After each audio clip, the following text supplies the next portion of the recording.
본문 말씀은 마가복음 1장 14절 요한이 잡힌 후 예수께서 갈릴리에 오셔서 하나님의 복음을 전파하여 라는 말씀입니다. 오늘 제목은 성전을 허물어야 성전이 지어진다 라는 제목으로 말씀을 나누겠습니다. 마가는 성전을 10번 언급했습니다. 그런데 그 성전 안에 있었던 것들을 마가는 구체적으로 표현하고 있었습니다. 어떤 것들이 있었나요? 첫 번째는 세속의 가치관들로 가득 채워져 있다라고 마가는 언급하고 있습니다.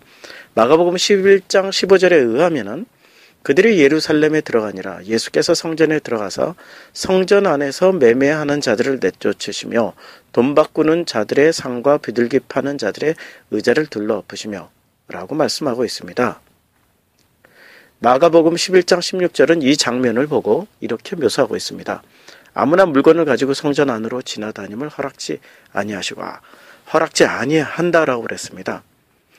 창세기 3장 17절에 보면 아담에게 이르시되 내가 내 아내의 말을 듣고 내가 내게 먹지 말라 한 나무의 열매를 먹었은즉 땅은 너로 말미암아 저주를 받고 너는 평생에 수고하여야 그 소산을 먹으리라 라고 말씀하고 있습니다. 즉 땀 흘리며 수고하라는 것, 이것은 바로 저주였습니다. 하나님의 저주, 이러한 저주를 뒤바뀐 가치관으로 바꾸어서 사람들은 가장 소중한 가치관으로 만들어 놓고 이것을 끌고 성전 안까지 들어와 버렸습니다. 그리고 그 성전 안에서 매매하고 팔고 돈 벌고, 그리고 그 돈 버는 구조 자체가 제사장과 모든 구조가 결탁된, 그야말로 합일화된 그 모든 구조의 모순을 자기의 성전 안에 끌고 들어와 버렸습니다. 그 가치관들로 성전을 가득 채웠다는 말씀입니다.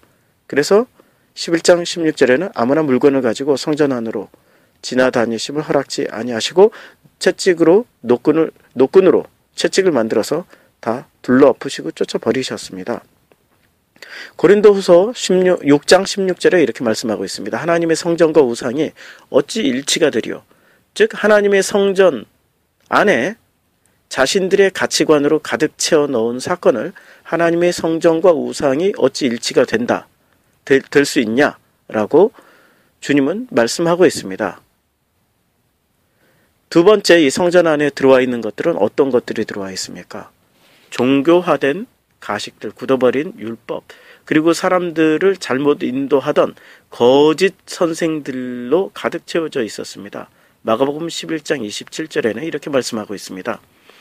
그들이 다시 예루살렘에 들어가니라. 예수께서 성전에 거니실 때에 누가 있었냐면 대제사장들과 서기관들과 장로들이 나와, 즉 그 성전 안에는 대제사장, 서기관, 장로, 그리고 그 성전을 유지시키기 위해서 일을 했던 사람들, 바리새인들, 사두개인들, 이 모든 사람들로 가득 채워져 있었습니다. 예루살렘 사람들. 이것은 무슨 말씀입니까? 그 성전을 유지하고 있었던 그 사람들, 이 사람들을 주님은 그 사람들을 다 쫓아버려야 된다고 말씀하고 있습니다. 그래서 이렇게 말씀하고 있습니다. 마가복음 15장 58절에서 우리가 그의 말을 들으니 손으로 지은 이 성전을 내가 헐고 손으로 짓지 아니한 다른 성전을 사흘 동안에 지으리라 하더라 라고 말씀하고 있습니다. 주님은 이 종교화된 가식들, 굳어버린 율법, 그리고 그 가치관들을 붙잡고 살고 있는 그 모든 성전 안에서 바글바글 대고 우글우글 대는 이러한 잘못된 가치관들을 다 헐어버리고 새로 짓겠다는 말씀입니다. 그런데 놀랍게도 사람들은 옛 성전을 헐어버리고 새 성전을 짓는다라는 이 말씀을 못 알아먹는 겁니다. 마가복음 15장 29절, 지나가는 자들은 자기 머리를 흔들면서, 자기 머리를 흔든다라는 그 부정적인 표현이죠. 자기 머리를 흔들면서 예수를 모욕합니다. 예수를 모욕하여 이르되 아하, 성전을 헐고 사흘 만에 짓는다는 자여, 네가 그 십자가에서 내려와 봐라. 그럼 내가 믿어줄게. 뭐 이런 말을 하고 있습니다. 사람들은 이 말을 못 알아먹고 있습니다. 성전이란 단어도 이해하지 못하고 있고, 그 성전에 우글우글대던 그 세속의 가치관, 뒤틀어진 가치관, 징벌로 저주로 내려진 그 모든 가치관들을 붙잡고 그것을 정형화시키고 도구화시키고 그것을 교리로 만들고 교조화시켜서 그것을 붙잡고 사는 그 성전 안에 우글대던 것들을 하나님은 싹 쓸어버리시고, 채찍으로 성전을 뒤엎으셨던 것처럼 싹 쓸어버리시고, 그리고 허물어버리시고, 그리고 사흘 만에 다시 짓겠다라고 하신 그 말씀을 이해를 하지 못하고 있습니다. 주님이 말씀하신 그 성전은 어떤 성전입니까? 그 성전은 고린도전서 3장 17절에 누구든지 하나님의 성전을 더럽히면 하나님의 그 사람을 멸시하리라. 하나님의 성전은 거룩하니 너희도 그러하니라 라고 말씀하고 있는 이 성전은 어떤 성전입니까? 그 성전은 바로 우리 안에 이루어 주시는 성전입니다. 우리 안에 이루어 주시는 그 성전, 그 성전은 바로 우리에게 이렇게 말씀하시는 성전입니다. 에베소서 5장 23절, 이는 남편이 아내의 머리됨이 그리스도께서 교회의 머리됨과 같음이라. 즉 그리스도께서 머리가 되어주시는 그 성전, 그리고 몸에 비유했습니다. 골로새서 1장 18절에 그는 몸인 교회의 머리시니라. 즉 이러한 말씀입니다. 이 성전은 우리 몸에 지어주신다라는 것입니다. 우리 몸에.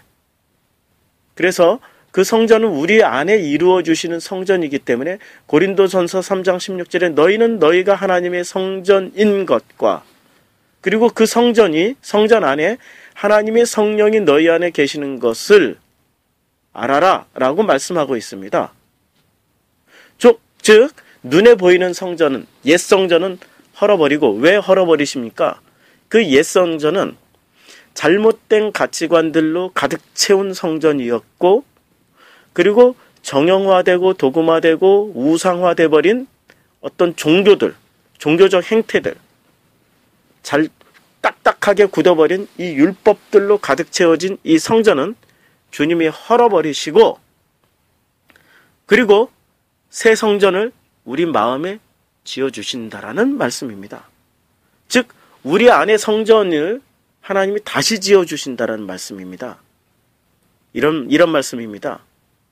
우리 안에 옛날에 지어준 성전이 있었는데, 우리 안에 옛날에 지어준 그 성전을 우리가 잘못된 가치관, 세속의 가치관, 그리고 단단하게 굳어버린 종교들, 우상화된 신들, 우리의 교조주의로 똘똘 뭉쳐진 율법들, 이렇게 만들어 바꾸어버린 그 가짜의 성전, 그 성전이 가짜가 되어버린 겁니다. 우상이 되어버린 겁니다. 이 성전을 싹 허물어 버리시고 이제 새 성전을 우리 마음에 지어주신다라는 겁니다. 그런데 그 지어주시는 방법이 당신이 머리가 되신다고 하셨습니다. 머리가 된다. 목을 자른다라는 말씀이에요. 목을 잘라버린다. 아주 무서운 말입니다. 단단하게 굳어버린 이 몸에서 머리를 분리해내시고, 그리고 그리스도의 머리를 붙여주신다. 그래야만이 이 옛날의 습관으로 되돌아가지 않고 새 성전, 새 마음으로 나간다는 말씀입니다. 무서운 말씀이죠? 그래서 그 성전을, 머리를 바꾸어 주신다는 말, 새 성전을 짓는 그 목적은 어디에 있습니까? 첫 번째가 주님은 그 성전에서 날마다 가르치십니다. 마가복음 14장 49절에 보면 내가 날마다 너희와 함께 성전에 있으면서 가르쳤다라고 말씀하고 있습니다. 날마다 우리 그 성전 안에서 주님이 가르치시기 위해서 주님이 성전을 지어주신다는 말씀입니다. 두 번째, 고린도전서 9장 13절에 의하면 성전의 일을 하는 이들은 성전에서 나는 것을 먹으며 제단에서 섬기는 이들은 제단에서 함께 나누는 것을 너희가 알지 못하느냐. 우리를 먹여 살려주신다라는 말씀입니다. 과거에는 우리가 땀 흘리며 고생하며 수고하는 우리의 노력으로 우리가 땀 흘리며 얻어냈던 것들을 같이 있다라고 하지만, 이제는 주님이 직접 땀 흘리면서 주님이 직접 우리를 먹여 살려주신다라는 겁니다. 가치관을 바꿔주시겠다는 말씀입니다. 에베소서 3장 10절에 이렇게 말씀하고 있습니다. 이는 이제 교회로 말미암아 하늘에 있는 통치자들과 권세자들에게 하나님의 각종 지혜를 알게 하나님의 지혜를 알게 하시려고, 그래서 3장 21절에 교회 안에서 우리 안에 교회를 지어주시겠다는 말씀입니다. 교회 안에서 우리 안에 그리스도 예수 안에서 영광이 되도록 영원 무궁토록 있게 하기 위해서 우리를 교회로 만들어 주시겠다는 말씀입니다. 그리고 교회는 바로 예수 그리스도의 머리다라고 에베소서 5장 23절에 말씀하고 있습니다. 그리스도께서 교회의 머리 됨과 같음, 교회의 머리가 되어 주신다라는 말씀입니다. 골로새서 1장 18절, 그는 몸인 교회의 머리신이라고 말씀하고 있습니다. 오늘 세례 요한이 옥에 갇혔습니다. 왜? 그가 잘못한 게 없는데 옥에 갇혔을까요? 그리고 마가복음 6장에 의하면 옥에 갇힌 상태에서 그는 머리가 잘리는 참수형을 단행했습니다. 그 머리가 잘려서 쟁반에 받쳐서 헤롯 왕 앞에 들려져 나갔습니다. 왜 목이 잘려야만 했을까요? 잘못도 없는 그는 마지막 율법을 상징하고 마지막 종교를 상징하고 마지막 굳어진 이 모든 가치관들을 상징하고 있습니다. 대표하고 있습니다. 메뚜기와 석청을 먹었고 광야에서 살았습니다. 낙타토롯을 입고 살았습니다. 그가 선포한 것은 회개하라, 천국에 가까웠다고 외쳤지만, 그러나 그는 물로 세례를 주는 자, 죽이는 물, 죽는 물, 율법의 대표자였습니다. 이 율법의 대표자, 즉 모든 단단하게 굳은 가치관, 굳은 율법, 굳은 종교, 그리고 행위로 드러내는 그 모든 행위의 대표자였습니다. 이것은 모가지가 잘려야 됩니다. 그리고 잘린 상태에서 예수의 머리가 붙어야 드디어 그는 새 성전, 새로운 가치관, 새로운 종교, 새 성전이 된다라는 의미로 그는 흥하여야겠고 나는 쇠하여야 하리라. 나는 그의 신발끈도 풀기에 감당치 못할 사람이다. 이렇게 고백하고 있습니다. 그래서 그를 보고 마가복음 2장에서는 이렇게 말씀하고 있습니다. 주님이 말씀하십니다. 새술은 새 포도주 자루에 담아야 된다. 새 가죽 부대에 담아야 된다고 말씀하고 있습니다. 복음은 새 것입니다. 낡은 것, 이제는 낡은 가치관, 단단하게 굳어버린 율법, 우상화된 종교는 이제는 주님이 다 허물어 버리시고 이제 새로운 가치관인 복음의 머리, 예수 그리스도, 그 가치관으로 이제는 붙여주신다라는 상징적인 말씀입니다. 그래서 세례 요한이 옥에 갇혔을 때 그때부터 예수님께서 복음을 전파하시기 시작하셨습니다. 1장 14절 다시 읽어드리겠습니다. 요한이 잡힌 후 예수께서 갈릴리에 오셔서 하나님의 복음을 전파하여 드디어 복음이 전파되기 시작했습니다. 옛것이 옥에 갇혔을 때 말입니다. 여러분의 옛것 옥에 가두셨습니까? 그리고 여러분의 옛 성전 허물어지셨습니까? 모두 허물었다면 주님이 오셔서 그 목을 잘라버리고 주님의 머리를 붙여주실 것입니다. 과격한 말씀이죠. 복음은 이렇게 과격한 것입니다. 내가 죽지 않으면, 내가 죽임 당하지 않으면 결코 복음을 알아들을 수가 없습니다. 그래서 복음의 최고의 가치관은 무엇입니까? 나는 죽임 당하고 예수로만 사라지는 것이 복음입니다. 그래서 나는 죽임 당하지 않으려고 가진 악을 씁니다. 그 새로운 옛 가치관을 붙잡고 장사하고 돈을 바꾸고 환전하고 그리고 옛날 사제들, 옛날 종교들을 움켜잡고 옛날 가치관, 단단하게 굳어버린 율법을 부여잡고 나는 천국 갈 수 있어라고 외치지만 주님이 오셔서 강제로 하신다라는 겁니다. 왜? 사람은 못하니까. 선악과 따먹은 죄인들은 결코 그렇게 못하니까 주님이 하시겠다는 말씀입니다. 이제는 주님을 바라볼 때 주님이 나를 위해서 어떤 일을 하시는가 기대하십시오. 나의 그 모든 것들을 잘라버리시고 이제는 주님의 머리가 붙을 것을 기대하십시오. 그것이 나는 죽임당하고 예수님으로만 살게 되어지는 그 길로 가게 되는 지름길입니다. 그래서 나는 죽고 예수로만 살게 되어지는 것입니다. 기도하겠습니다.